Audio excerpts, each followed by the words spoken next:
A propósito das eleições que se aproximam, reino de César e reino de Deus. Reino de César e reino de Deus. Desde que iniciara o seu ministério, era a primeira vez que Jesus visitava a cidade de Nazaré, cidade das flores, onde passou a sua infância, sua meninice, quizá sua adolescência. Era já uma pessoa conhecida em sua terra, e sua presença onde quer que ele estivesse já provocava grande tumulto, e havia sempre uma grande expectativa por onde quer que ele passasse. Não seria diferente em Nazaré. No sábado, como não podia deixar de ser, ele foi à sinagoga. E lá o convidaram para uma leitura da Torá, o livro da lei. Abriu o pergaminho no livro do profeta Isaías. Ou mais precisamente no capítulo 61 do profeta Isaías, e leu: o Espírito do Senhor está sobre mim, pelo que me ungiu para evangelizar os pobres, enviou-me para proclamar libertação aos cativos, para a restauração da vista aos cegos, para pôr em liberdade os oprimidos e apregoar o ano aceitável do Senhor. Fechou o livro, devolveu-o ao assistente e assentou-se. Todos os olhares se voltaram e se fixaram nele. Começou então o seu sermão dizendo: Hoje se cumpriu as Escrituras que acabais de ouvir. Que nova inesperada, que nova surpreendente. Eram boas novas, e de fato boas novas inesperadas, e boas novas surpreendentes, mas eram também boas novas revolucionárias. Mas o que havia de especial para chamarmos de revolucionário na atitude de Jesus, e que causou tanto espanto, tanto alvoroço, tanta confusão, que acabaram por expulsar Jesus de Nazaré, e ele teve que fugir às pressas. Que é que havia perturbado o coração daqueles que vieram ansiosos para ouvi-lo e saber das novidades e de quem realmente era ele? O que escandalizara a todos é que Jesus acabara de afirmar: as promessas do profeta Isaías cumprem-se aqui em Nazaré, na minha pessoa. Ao mesmo tempo em que se proclamava que era chegado o reino, Jesus perguntava: mas onde está o reino? E ele mesmo respondia: eu o trago comigo, eu o carrego comigo, eu o levo comigo. Assim Jesus não era mais que o reino de Deus em sua pessoa, ambos inseparáveis. Jesus é o reino de Deus e o reino de Deus é Jesus. Quem se entrega a Jesus, entrega-se ao reino. E quem se entrega ao reino de Deus, entrega-se a Jesus. A causa de Jesus é o reino de Deus. A missão de Jesus é o reino de Deus. E se quisermos compreender o que é o misterioso reino de Deus, realmente nós devemos olhar para Jesus. É como se Jesus estivesse dizendo para cada um de nós: as Escrituras falam no Cristo. Hoje, aqui, agora, vocês estão diante dele, pois eu sou o Cristo. As pessoas que o ouviam ficaram perplexas. Quem era afinal esse homem? Quem ele pensa que ele é? O que é que ele quer afinal? O que é que ele pretende? O que é que ele está dizendo? Nós conhecemos os reinos terrenos, nós conhecemos o reino dos homens, nós conhecemos o Império Romano, nós conhecemos muitos impérios, muitos imperadores, muitos reis e muitos reinos, mas nunca ouvimos falar desse tal de reino de Deus, desse tal de reino do céu. Jesus falava de um reino que estava além dos limites do espaço e do tempo. Um reino diferente, de uma outra dimensão e com outros valores. A questão central que se coloca a partir daqui é a compreensão da natureza desse reino, ou como gostam de dizer os teólogos, viver o reino de Deus é viver a tensão do já e do ainda não. O reino já veio, o reino está entre nós, o reino está no meio de nós, o reino está dentro de nós, mas ainda não vivenciamos a sua plenitude, ainda não vivenciamos sua perfeição. Ele está em processo, ele está em realização, está sendo construído. E que construção, e que privilégio, nós participamos da sua construção. Por isso, o nosso Evangelho é o Evangelho do Reino, é atestado pela marca da integridade do caráter, como o amor, a bondade, a mansidão. O reino é igualmente atestado pela marca dos valores sociais, com a paz e a justiça. O reino é ainda atestado pela nossa inconformação. Não vos conformeis, pela nossa atitude crítica, pela rejeição do estado de coisas, contrário ao modelo do próprio Deus. O mundo que jaz no maligno não é criação de Deus. Esses sistemas de corrupção, de falsidade, de opressão, são o mundo do maligno.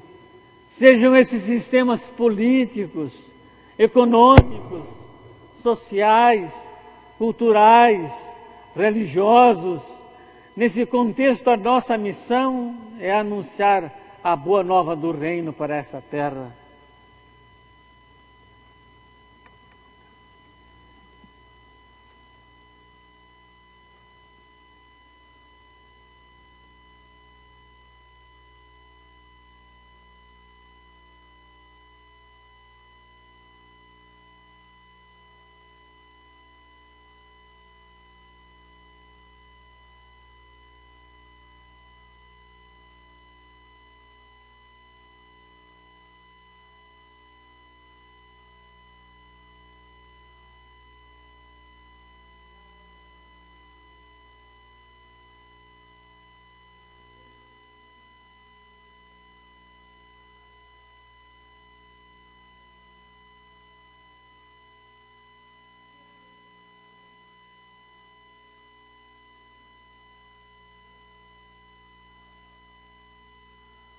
Religiosa. Nesse contexto, a nossa missão é anunciar a boa nova do reino para esta terra. O reino do céu, o reino de Deus, não é só para o céu, não é só para Deus, A boa nova é de que Satã já foi derrotado. A boa nova é que a morte foi vencida. A boa nova é que o amor de Deus já chegou até nós. E é o reino. Reino para os humildes. Reino para os fracos. Boa nova. Boa nova para os pobres. Boa nova para os oprimidos. Boa nova para os cegos. Boa nova para os cativos. Boa nova para os coxos. Boa nova para os aleijados. Boa nova para os enfermos do corpo. Boa nova para os doentes da mente e da alma. Não anunciamos boas novas metafísicas. Não anunciamos um reino futurista, mas anunciamos como nos ensinam os reformadores, tanto Lutero como Calvino. Anunciamos a sacralidade de toda a criação. E o evangelho que anunciamos é o evangelho histórico. É o evangelho que vem de Deus. E é também um evangelho que, vindo de Deus, é para César. É um evangelho total, para a totalidade da vida humana. Os que se voltam para a totalidade do evangelho e da história estão conscientes de que são continuadores da obra, são cooperadores de Deus e que estamos aqui para viver uma vida abundante, caminhando pelas obras que Deus preparou de antemão para que andássemos nelas. A cidadania desse reino tem uma dimensão temporal. É aqui que entra a questão Estado, a questão política, a questão econômica, a questão do poder, a questão da autoridade, a questão daquilo pelo qual o homem materialmente luta desesperadamente. Começa com a certidão de nascimento, depois vem a cédula de identidade, depois vem o CPF, e por fim o título de eleitor. E todos nós nos transformamos de repente em sócios de nosso país, em cidadãos da pátria. Não há escolha se queremos ou não exercer a nossa cidadania. A questão é como nós a exercemos, com consciência e responsabilidade ou com negligência e alienação. A liderança política é tida por Calvino como uma vocação sacrossanta. Por isso mesmo os líderes políticos devem viver com a consciência de que são ministros de Deus. E como tais devem ser respeitados, fazendo com que as leis do Estado se coadunem com as leis de Deus, no espírito de Romanos 13 que lemos. Mas se deixarem de ser ministros de Deus para se transformarem em sacerdotes do diabo, devem ser desobedecidos, substituídos, para que não sejamos tidos por coniventes com seus crimes e sua desonestidade, como nos ensina outro grande reformador, Teodoro Beza. Lamentavelmente, comunidade cristã, nós temos nos afastado dessa rica tradição de fé. Somos seres isolados e não integrados, solitários e não solidários, comodistas e não sacrificiais, conformados, mas não transformados. Fugimos dos desafios do mundo e escondemos nossas luzes debaixo da cama. Deixamos o mundo apodrecer, contanto que armazenemos o nosso sal. Muitas vezes a ausência de uma ética política e de um testemunho profético está baseada e fundamentada na interpretação equivocada do que seja a separação entre igreja e Estado, entre César e Deus. Nós estamos cada vez mais predispostos a comer dos manjares do rei, a aceitar os acenos de César, a prestar nosso culto a Mamon, não importando o preço a pagar. E que dizer dos milhares de políticos, a começar pelos evangélicos, que além de não terem um projeto de ética social, também não têm um projeto de ética individual. E aqui entramos numa verdadeira fauna de espécimes raros da vida política, pelos neofranciscanos, pelos fisiológicos, pelos folclóricos, pelos transbiqueiros, todos vivendo as suas santas transbicagens. Aqui cabe um lamento, um profundo lamento sobre a ignorância histórica e a histórica ignorância da presente geração. Sem passado não temos futuro, sem história não temos identidade. Acrescente-se a isso as recentes décadas de desatino na atividade política representada pela revolução dos regimes militares e totalitários, de lembrança tão triste, embora ainda recente, com rescaldos entre nós. Desconhecimento das grandes conquistas sociais, uma teologia da ausência e não da presença. Vamos compreender por que estamos nesse quadro tão desolador e desanimador. A esta altura é bom lembrar e trazer à memória aquilo que nos pode dar esperança, como dizia Jeremias. É bom lembrar que nós somos herdeiros históricos da reforma do século XVI, que redesenhou os contornos do mundo político e espiritual de então. É bom lembrar que somos herdeiros do espírito revolucionário das revoltas camponesas do século XVI, que se seguiram a reforma religiosa de Martinho Lutero.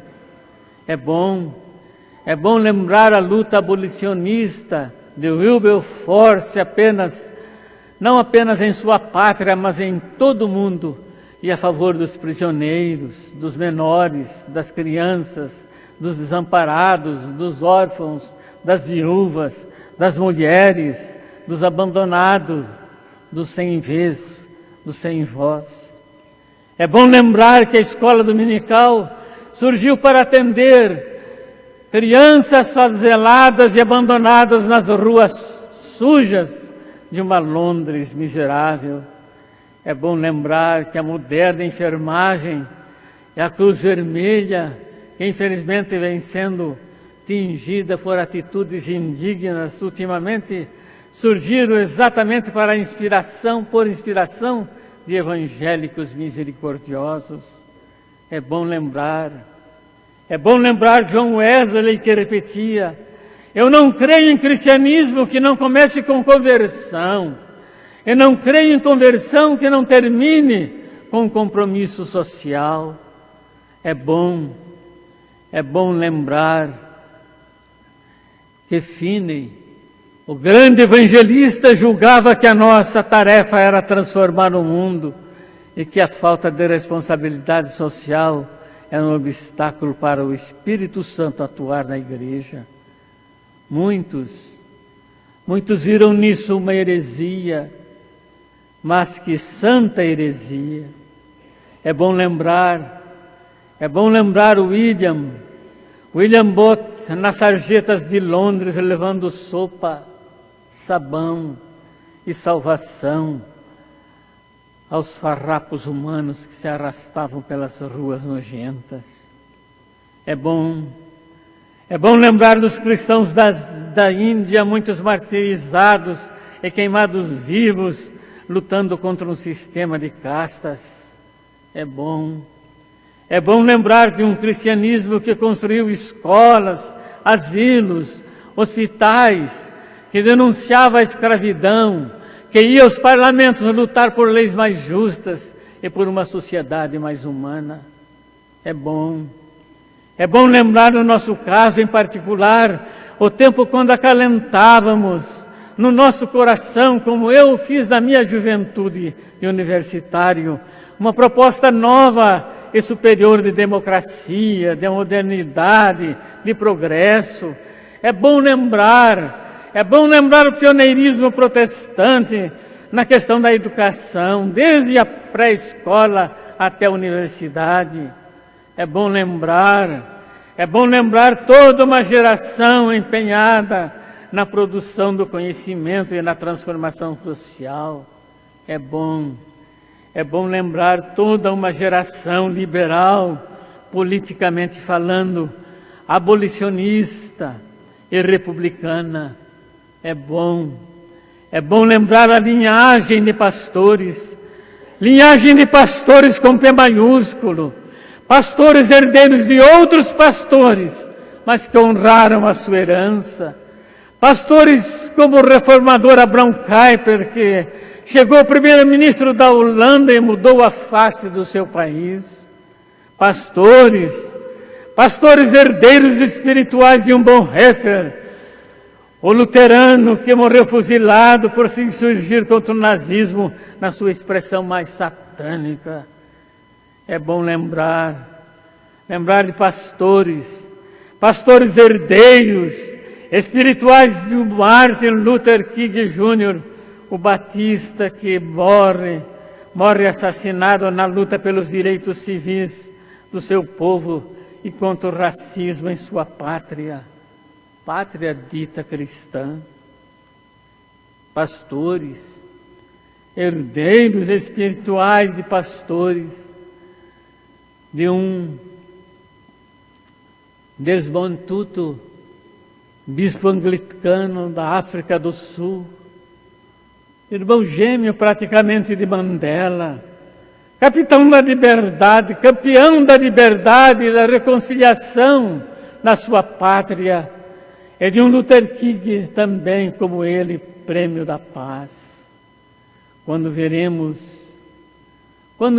no Brasil uma geração de pastores competentes, preparados, comprometidos, sem medo, verdadeiros arautos do reino, pessoas, sim, professores, educadores, líderes, todos representando o anseio de uma idade nova, expressão significativa de Berdyaev, também visionário de um novo céu, de uma nova terra.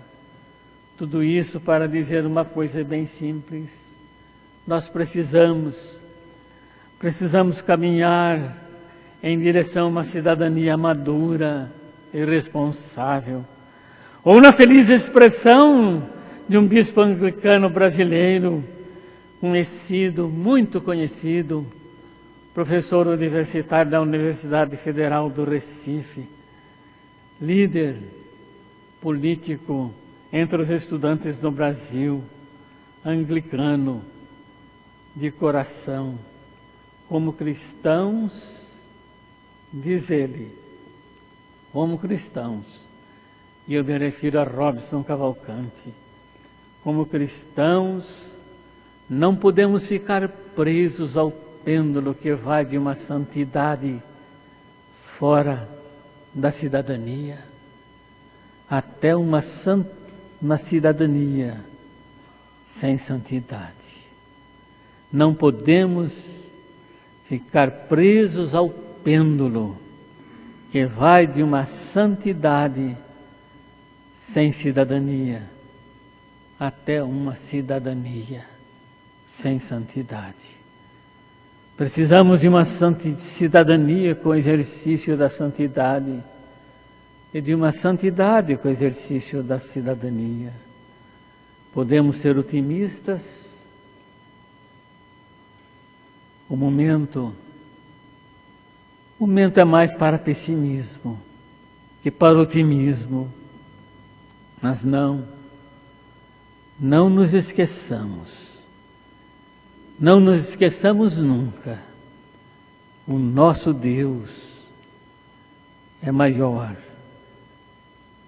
que a nossa adversidade. Oremos. Queremos, ó Pai, nesse domingo de um modo especial, orar pela nossa pátria neste momento tão agitado que ela vem vivendo, política, social, econômica e espiritualmente. Nos lembramos, Senhor, de que os reinos te pertencem, as nações te pertencem, o céu, a terra, em toda a sua plenitude te pertence e não há nenhum poder que não venha de ti. Por isso nós queremos nesse domingo orar pelos poderes constituídos e particularmente pela nossa pátria, vivendo momentos tão delicados e ainda de grande inconsciência e confusão. Vem, Senhor, vem nos abençoar. E abençoa conosco também as demais nações, os demais povos, que estão passando por dificuldades muito maiores que as nossas. É triste ver como o nosso mundo pode se dar ao luxo de ver alguns turistas de binóculos, de lentes de longa distância, para contemplar homens e mulheres se matando num campo de batalha infame. Tem misericórdia de nós. Tem misericórdia do nosso mundo. Tem misericórdia das nossas famílias. Tem misericórdia da tua igreja. Tem misericórdia do teu povo. Tem misericórdia do teu rebanho. Tem misericórdia de cada um de nós. Em nome de Jesus. Amém.